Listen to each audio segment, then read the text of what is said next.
Olá, o Estação Cultura está no ar. E no programa de hoje vamos falar sobre a nova temporada do espetáculo O Lugar Escuro, com as atrizes Sandra Dani e Vika Shabak. Tem ainda outras dicas de artes visuais, música e poesia. E a gente começa com um bate-papo com o Renato Borghetti. O instrumentista se apresenta com um quarteto nesta quinta-feira, às 8 horas da noite, no Teatro do Sesc, aqui em Porto Alegre. E a apresentação marca o início da turnê do show Gaita na Fábrica, que vai passar por outras 6 cidades gaúchas pelo projeto Arte Sesc. Tudo bem, Renato? Tudo certo, prazer estar aí. Muita felicidade aqui, lançando um novo trabalho, né? Pois aqui, é. CD e DVD. Ficou pronto agora, essa semana. E gravar todo ele, por isso o título, né? Na Fábrica, é a fábrica de gaiteiros ali na Barra do Ribeiro, que é um prédio antigo que a gente restaurou. E utilizamos como nossa grande sala, né? E é um projeto super bacana, né? Porque é um projeto que oferece oficinas de música e de gaita para crianças e adolescentes. E já está espalhado por outras cidades também. Sim, a gente tem a fábrica na Barra do Ribeiro, né? E a escola junto. E no total, 8 escolas, né? Em 7 cidades. Tem uma gurizada, uns 250 alunos. Todo mundo na gaitinha. E a gente fabrica a gaita também. Então, quer dizer, tem toda uma história legal. Renato, no caso desse CD e desse DVD, né, são 12 músicas, né, tudo composições mais recentes?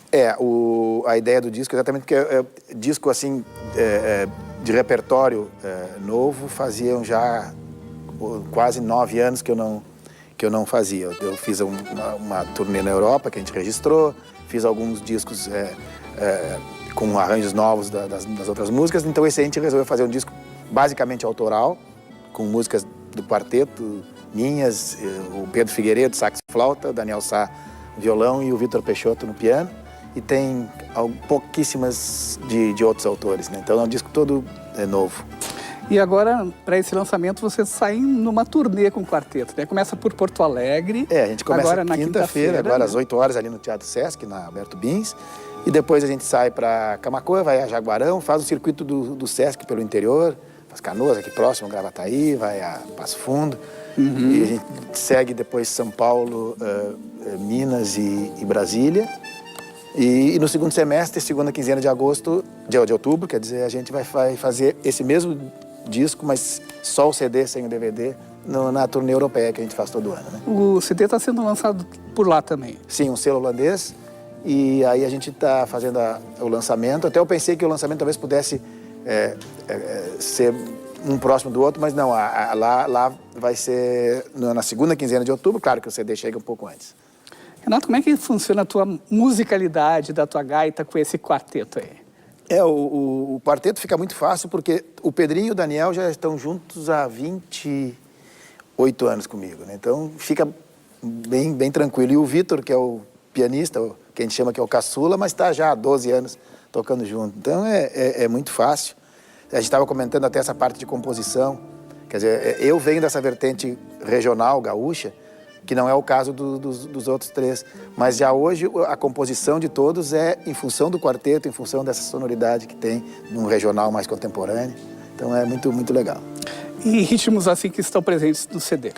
Ixi, tem milonga, tem shot, tem chamamé, tem... seria ali uma milonga com vaneirão e salsa. Tem, eu lembrando assim, tem Zamba Gaúcha, que a gente fez, uma das poucas regravações que a gente fez foi Alfonsina Elmar, que a gente regravou. Então, tem uma música também, que são as que não são de autoria do quarteto, a gente colocou um Jacó do Bandolim, meio puxando para um ritmo nosso ali, né, um ritmo ternário da Santa Morena. Então, tá tudo bem novo, assim, o disco. Renato, como é que foi gravar esse disco, esse DVD também, lá nesse espaço? Foi tudo feito ao vivo? Como é que é? O que a gente utilizou, no caso, a fábrica foi utilizada como um espaço físico, não foi... As coisas foram acontecendo em função do local. A Barra do Ribeiro, né, que acabou virando daí a parte musical e um documentário sobre o local, porque realmente tem muita história, né, da comunidade, histórias antigas. E a gente pensou em utilizar, porque ali tem um teatro, a gente montou um teatro com todo o isolamento acústico, com todo o cuidado de som. A gente tirou as cadeiras, né, para ficar uma grande sala, e essa foi a ideia da gravação do disco. Então, apenas como um espaço físico, então, a fábrica e a Barra. Mas acabou que foram se criando tantas histórias que a Barra do Ribeiro acabou virando um mote, uma ligação entre a música e o local. E um outro elemento foi a água, porque a gente estava na beira do rio, bem na beira do rio. Pode ver que todas as músicas têm outras águas, Festa dos Rios, a própria Alfonsina Ermar fala do mar, o do Pedrinho Chama Mar. Então a água ficou um elemento que realmente juntou. E a direção do DVD do René Goya Filho, né? Do DVD, isso aí, do DVD é do René, com a Estação Elétrica, e a direção musical do disco do Daniel Sá, que é o violonista, e o René já fez os outros. Esse é o 4º DVD que a gente faz, né, com a direção do René. Que legal. Renato, muito obrigado pela tua participação aqui no Estação Cultura. Lembrando, então, que o show Gaita pelo Rio Grande, então, com o Renato Borghetti Quarteto, acontece nesta quinta-feira, 8 horas da noite, no Teatro do Sesc, na Avenida Alberto Bin, 665. E depois a turnê vai seguir aí depois de Porto Alegre, Camaquã, Jaguarão, Canoas, Gravataí, Erechim e Passo Fundo. E lá no site, na página do Borghetti, no Facebook, tem todas as informações, né? É para ter, eu sou meio ruim nas tecnologias, mas é para ter, eu acho. Eu sou meio grosso. Legal, Renato, muito obrigado. Hein? Um abraço. Bem, e o Museu de Arte do Rio Grande do Sul apresenta uma nova exposição. É a mostra Um Olhar de Berlim sobre a Arte impressa em Porto Alegre entre os anos 1960 e 2015. A exposição fica em cartaz até o dia 21 de agosto nas galerias Iberê Camargo e Oscar Boeira Alido Marques. A exibição, com curadoria do alemão Rolf Kuhls Mackenzie, exibe o resultado da sua residência curatorial de 5 semanas em Porto Alegre. São variadas técnicas de impressão, gêneros, estilos, formas de confecção e de representação, e diferentes conteúdos.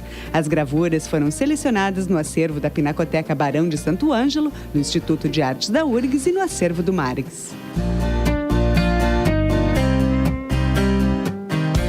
A mostra apresenta obras de 70 artistas num recorte representativo dos últimos 55 anos e é uma parceria com o Instituto Goethe. A proposta de oferecer perspectivas sobre a arte impressa integra o projeto de Power of Printmaking, que visa o incentivo, a difusão e a integração nessa linguagem que tanto a Alemanha quanto o Brasil têm tradição.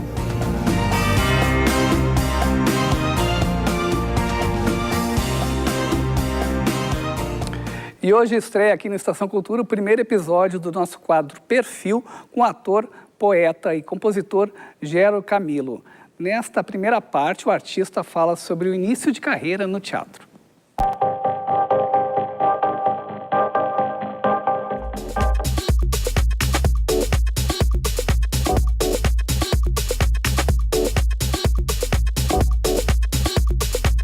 Ator, dramaturgo, poeta, cantor e compositor.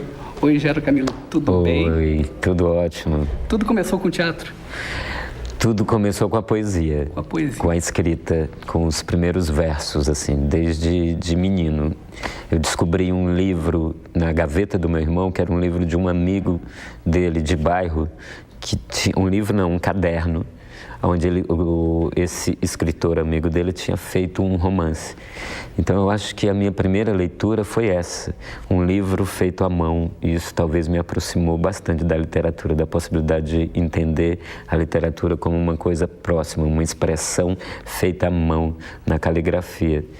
E então, a partir desse primeiro caderno, um romance, digamos assim, que eu encontrei desse rapaz de bairro, eu me senti também potente quanto expressão literária. Você morava onde? Eu morava no Conjunto Esperança, em Fortaleza. Nessa época eu morava no Henrique Jorge, que é um bairro de Fortaleza, que eu sou de lá, né, do Ceará. Depois disso, onde entrou o teatro na tua vida? E daí veio, porque também já criança e eu começando a escrever, essas historinhas, assim, eu senti a necessidade de representá-las. E na escola que eu estudava, eu já trabalhava bastante isso com os meus amigos de sala, sem ainda entender que o que eu estava fazendo era teatro, na compreensão do que era o teatro e do que eu me tornei quanto escolha mesmo, quanto ator profissional e tal.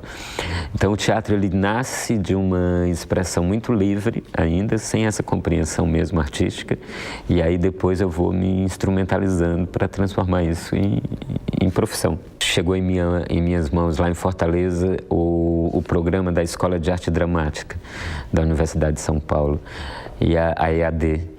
E daí, ao ler aquele programa, eu falei, poxa, essa é a escola que eu quero estudar. Me lembrava aqueles filmes de sessão da tarde que eu assistia, esses filmes americanos que os jovens entram numa escola de arte, e eu achava tudo aquilo lindo. E por entender que essa escola, que era a EAD, era uma escola pública, isso me aproximou também da conquista, digamos assim, da possibilidade de entrar num vestibular e fazer a escola. E daí eu vim para São Paulo, para São Paulo e tô lá há 20 e tantos anos. Gera, qual foi a tua primeira peça, a tua estreia profissionalmente? Foi com o espetáculo, assim, eu entrei para fazer o vestibular, eu entrei com um texto, uma das fases do vestibular pedia que você encenasse uma obra, e eu tinha escrito a minha primeira peça, chamada A Procissão, e apresentei ela no vestibular, passei com ela, deixei ela engavetada, fiz o curso inteiro, e quando saí, que precisava encarar o mercado mesmo, assim, pensei, olhei para todos os meus amigos, estava todo mundo desesperado, cada um para um lado, tentando fazer, dar conta do seu, e daí eu lembrei que tinha A Procissão na gaveta, puxei ela e encenei.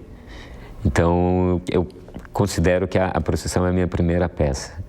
De lá para cá, você escreveu outros textos também, né? É, porque também tinha uma coisa, assim, na escola, eu me via muito, assim, sem representatividade, digamos assim, dentro do padrão. Em que sentido? Em vários sentidos. Primeiro que a gente tem esse padrão estético, é um deles. Outra coisa, para que eu me identificasse com uma obra dentro dos semestres que eu tinha, tipo, eu sempre pegava os personagens periféricos, porque os personagens ou eram os mocinhos bonitinhos e tal, ou o rei, ou os grandes, essa representação elitista, digamos assim, da arte. Então, logo, muito cedo eu percebi que para que eu protagonizasse peças, eu teria que escrever essas peças. E aí foi o que também me incentivou muito a me tornar um dramaturgo, porque até então eu era poeta só. Quando eu entrei na EAD, eu entrei como um poeta que estava buscando também uma formação de ator. E imagino que a partir daí você acabou também construindo uma dramaturgia que mostra outros olhares sobre o Brasil, sobre outros personagens. Exatamente, que sai desse lugar muito padronizado, né, e elitista, e abre para a cara miscigenada do nosso país. Então, os personagens das minhas obras são personagens, eu costumo dizer que é tragédia das pequenas causas, comédia dos dias.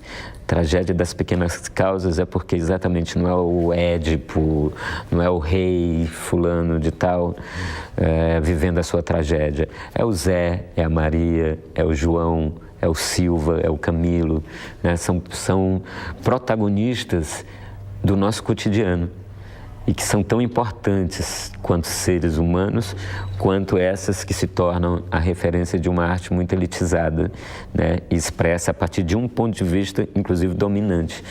Eu queria descentralizar esse poder estético na minha obra e eu venho fazendo isso no decorrer da minha trajetória.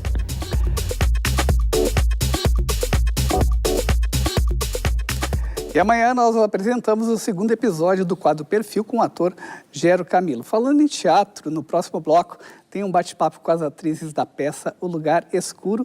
O espetáculo faz uma nova temporada a partir desta semana no Instituto Goethe. E a gente fica com um pouco mais de Renato Borghetti. O músico inicia a turnê do show Gaita na Fábrica por 7 cidades gaúchas.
O Estação Cultura está de volta com artes cênicas. O espetáculo O Lugar Escuro, com direção de Luciana Labarce, volta a cartaz para uma curta temporada no Teatro do Instituto Goethe. E sobre a montagem, eu converso agora com as atrizes Vika Shabak e a Sandra Dani. Tudo bem, Vika? Tudo bem, jóia. Está faltando aí o terceiro elemento, né? A Gabriela Poester, né, que é a outra atriz que participa da montagem. E é a história de 3 gerações de mulheres, né, Sandra? 3 gerações de mulheres de uma mesma família. E é interessantíssimo, assim, né? Porque mostra exatamente o conflito das gerações, né? Nas relações íntimas, familiares, né? E isso tudo aparece, vai aflorando na peça em função da doença da avó, né? Que é a minha personagem, que ela vai apresentando lapsos de memória e desenvolve um quadro de Alzheimer. Então, isso aí faz aflorar, sabe, as diferenças entre os personagens e as dificuldades, né, afetivas, emocionais nos relacionamentos, assim, tão estreitos, né, que é o relacionamento familiar. A gente mergulha naquilo e não tem uma visão distanciada do processo, né, fica muito comprometido. Então, isso esse mote, vamos dizer assim, da doença da avó, né, é o que provoca, então, todo o conflito, os conflitos, os encontros, desencontros e um belo e lindo encontro no final com a filha e a neta. Vika, e toda essa história é contada a partir do olhar da tua personagem, né? Que faz esse gancho entre as 2 gerações, entre as 3 gerações, né? É, exatamente, ela que dá a costura, né? E que é o relacionamento mais difícil, né? Que é a mãe e a filha, né? A neta já distanciada, ela tem uma outra visão dessa disputa e dessa relação das 2, né? E essa forma narrativa, expositiva que a Heloísa Seixas, a escritora, escreveu é muito interessante, porque dá um distanciamento, a gente não tem uma ação sequencial com elas, a gente tem tempos, né?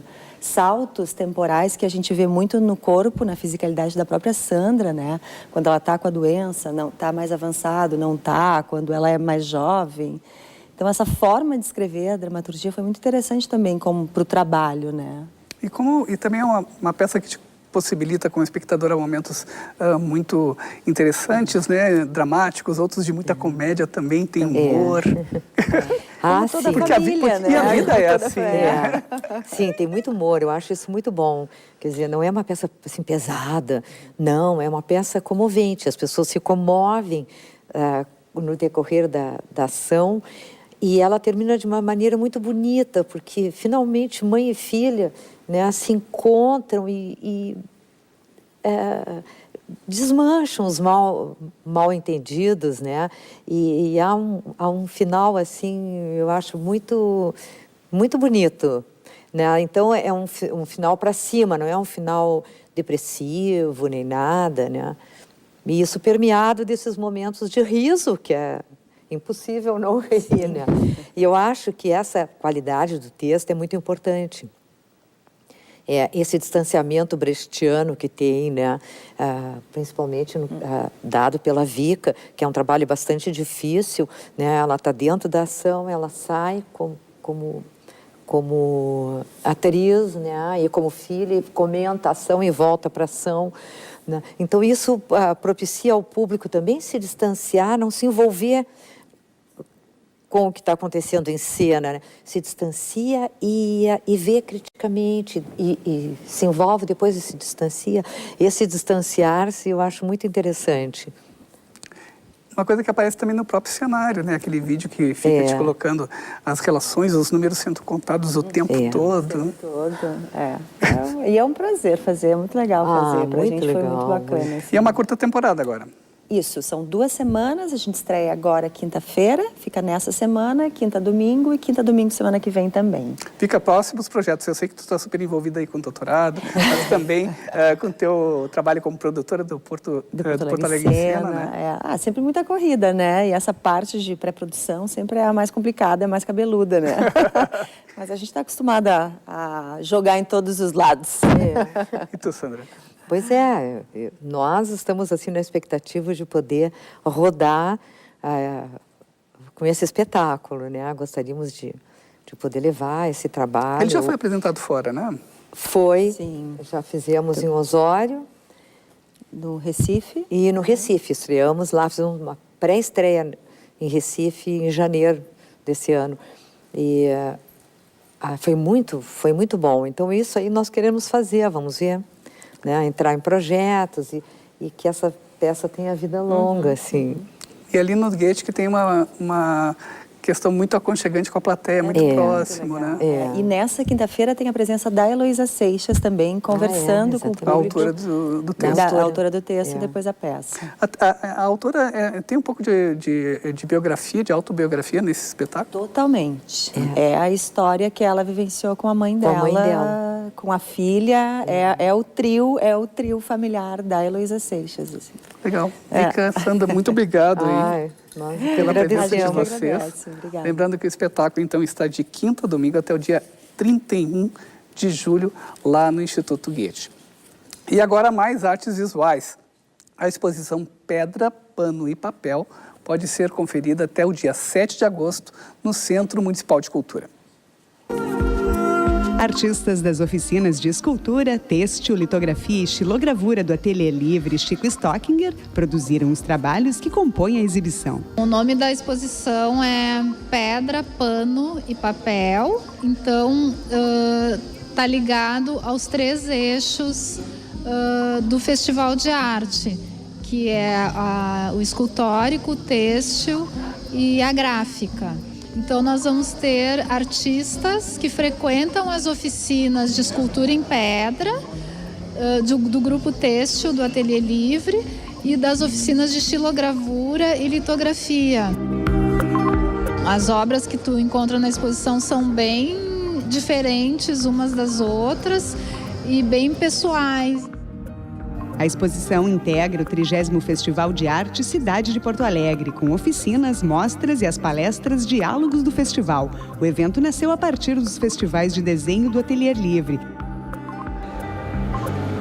É um espaço aberto à comunidade. A partir dos 16 anos, qualquer pessoa, tendo ou não experiência, pode participar das oficinas.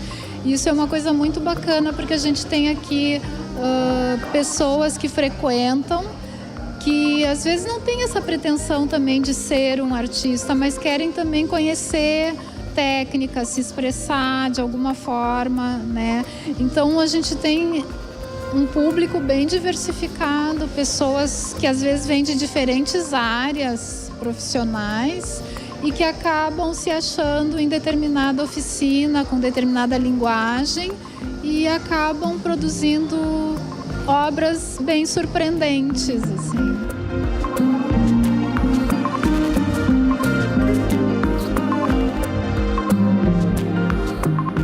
Outra dica é a edição de aniversário do Sarau Elétrico, que acontece nesta terça-feira e tem convidado especial. O cantor e compositor Vitor Ramil participa hoje do Sarau Elétrico, que comemora os seus 17 anos. A apresentação acontece no Bar Ocidente, a partir das 9 horas da noite, com leitura de textos selecionados por Kátia Suman, Diego Grando e Luiz Augusto Fischer. A canja musical é do Vitor Ramil. Rigor, profundidade, clareza, em concisão, pureza, leveza e melancolia. A voz de um milongueiro. E a gente encerra o programa de hoje com a música de Gisele de Santi. A cantora e compositora apresenta amanhã, à 13h, na Biblioteca Pública do Sicredi, na Zona Norte de Porto Alegre, o seu show. Acompanhada pelo músico Rodrigo Panassolo, natural de Porto Alegre, a Gisele é radicada em São Paulo e apresenta um repertório, então, com clássicos da MPB e músicas autorais. O Estação Cultura fica por aqui e a gente volta amanhã. Tchau! O negro do teu olho não me nega, entrega que eu nasci pra ser a flor. Beijo a saliva que me rega, conserva eternamente o seu sabor. Os teus azuis aonde escondias, vermelhos e demais matizes, a transparência dos teus dias, na calma do rosto e no que dizes. O negro do teu secreta promessa e eu aceito como for. No peito não atiras, mas acerta a seta que me fere sem